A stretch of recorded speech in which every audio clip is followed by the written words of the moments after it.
Hi viewers, welcome to my YouTube channel. ಹಾಗೆ ಇವತ್ತಿನ recipe ಬಂದು ನಮ್ಮ ಕಡೆ ಮಾಡೋ ಥರ ಮಜ್ಜಿಗೆ ಸಾಂಬಾರು ಹೇಳ್ಕೊಡ್ತಾ ಇದ್ವಿ. ಇದಂತೂ ಸೂಪರಾಗಿರುತ್ತೆ. ತರಕಾರಿ ಸಾಂಬಾರು ತಿಂದು ಬೇಜಾರಾಗಿದೆ ಅಂತ ಹೇಳುವಾಗ ಈ ಥರ ಒಂದ್ಸರಿ ಟ್ರೈ ಮಾಡ್ಕೊಳ್ಳಿ.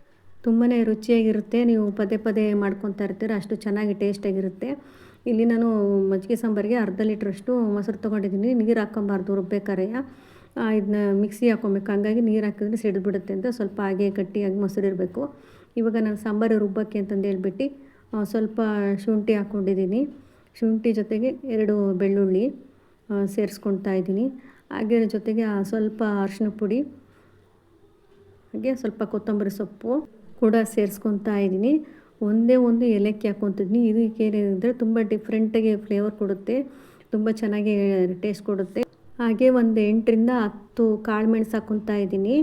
ಖಾರ ಕೂಡ ಚೆನ್ನಾಗೇ ಬರುತ್ತೆ ಕಾಳು ಮೆಣಸು ಹಾಕೋದ್ರಿಂದ.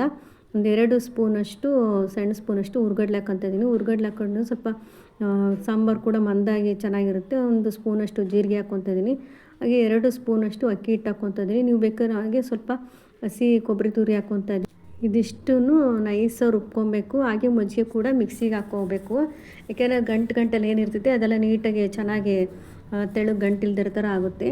ಹಾಗೆ ಇವಾಗ ಒಂದು ಪಾತ್ರೆ ತೊಗೊಂಡ್ಬಿಟ್ಟು ಸ್ವಲ್ಪ ಎಣ್ಣೆ, ಸ್ವಲ್ಪ ತುಪ್ಪ ಹಾಕಿ, ಹಾಗೆ ಸಾಸಿವೆ ಕೂಡ ಹಾಕೊಳ್ಳೋದು.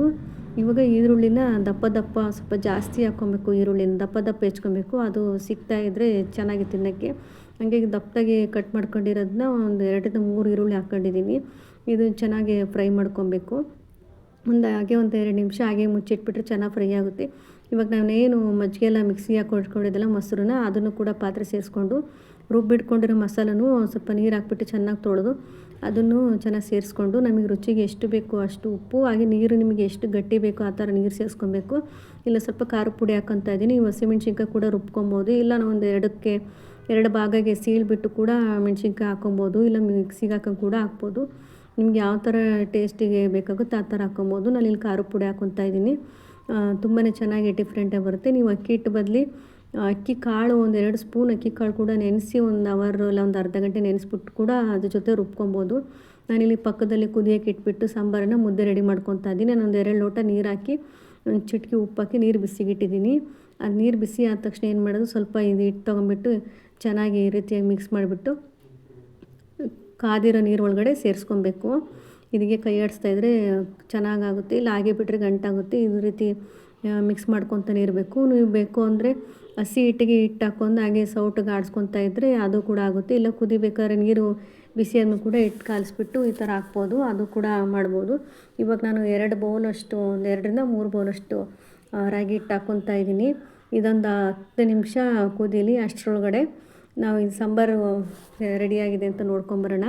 ನೋಡಿ ಎಷ್ಟು ಚೆನ್ನಾಗಿ ಸಾಂಬಾರು ಕುದೀತಾ ಇದೆ. ಮೇಲ್ಗಡೆ ಸ್ವಲ್ಪ ಕೊತ್ತಂಬರಿ ಸೊಪ್ಪು ಹಾಕ್ಬಿಟ್ರೆ ಸೂಪರಾಗಿರೋದು ಸಾಂಬಾರು ಚೆನ್ನಾಗಿರ್ತೈತೆ. ಮುದ್ದೆಗೆಲ್ಲ ಒಂದ್ಸರಿ ಟ್ರೈ ಮಾಡಿ. ಹಾಗೆ ಇಲ್ಲಿ ಮುದ್ದೆ ಕುದೀತಾ ಇದೆ. ಅಷ್ಟರೊಳಗಡೆ ನಾವು ಸಾಂಬಾರಿಗೆ ಏನು ಸೈಡಿಗೆ ನೆಂಚ್ಕೊಳಕ್ಕೆ ಬೇಕು ಅಂತೇಳಿ ಕಡಲೆಕಾಳನ್ನು ಹುರಿತಾ ಇದ್ದೀನಿ. ಕಡಲೆಕಾಳು ಚೆನ್ನಾಗಿ ಹುರಿದು ಪಟ ಅಂತ ಸಿಡಿದ ಮೇಲೆ ಏನು ಮಾಡಬೇಕು, ಬಿಸಿ ಇರುವಾಗಲೇ ಒಂಚೂರು ಉಪ್ಪು ಹಾಕಿ ನಾನು ಬಿಸಿನೀರು ಹಾಕ್ಬಿಡ್ತೀನಿ. ಬಿಸಿ ಇರುವಾಗಲೇ ಹಾಕ್ಬಿಟ್ರೆ ಏನಾಗುತ್ತೆ, ಅದಷ್ಟು ಬೇಗನೆ ಬೆಂದೋಗ್ಬಿಡುತ್ತೆ ಕಾಳು. ಅರ್ಧ ಅಷ್ಟು ಬೆಂದಿರುತ್ತೆ ಸಾಕು. ಗಟ್ಟಿಗೆ ಇರಬೇಕು, ತುಂಬ ಮೆತ್ತಗೆ ಬೇಯಬಾರ್ದು. ಹಾಗೆ ಇಲ್ಲಿ ಮುದ್ದೆ ಕೂಡ ರೆಡಿ ಆಯಿತು. ನಾನೆಲ್ಲ ಮಿಕ್ಸ್ ಮಾಡ್ಕೊತಾ ಇದ್ದೀನಿ ಮುದ್ದೆನೆಲ್ಲ. ಮಜ್ಜಿಗೆ ಸಾಂಬಾರು ಜೊತೆ ಕಡಲೆಕಾಳು ಸೂಪರಾಗಿರ್ತೈತೆ. ಹಾಗೆ ಇಲ್ಲಿ ಸಾಂಬಾರು ಕೂಡ ರೆಡಿ ಆಯಿತು. ಸರ್ವ್ ಮಾಡಿ ತೋರಿಸ್ತಾ ಇದ್ದೀನಿ. ನೋಡಿ ಎಷ್ಟು ಚೆನ್ನಾಗಿ ರೆಡಿಯಾಗಿದೆ. ತರಕಾರಿ ಸಾಂಬಾರೆಲ್ಲ ತಿಂದು ಬೇಜಾರಾಯಿತು ಅಂತ ಈ ಸರಿ ಈ ಥರ ಟ್ರೈ ಮಾಡಿ. ತುಂಬಾ ಚೆನ್ನಾಗಿ ಸೂಪರಾಗಿರುತ್ತೆ. ಹಾಗೆ ಈ ವಿಡಿಯೋ ಇಷ್ಟ ಆಗಿದ್ದರೆ ಪ್ಲೀಸ್ ಲೈಕ್ ಮಾಡಿ. Thank you for watching. Thank you.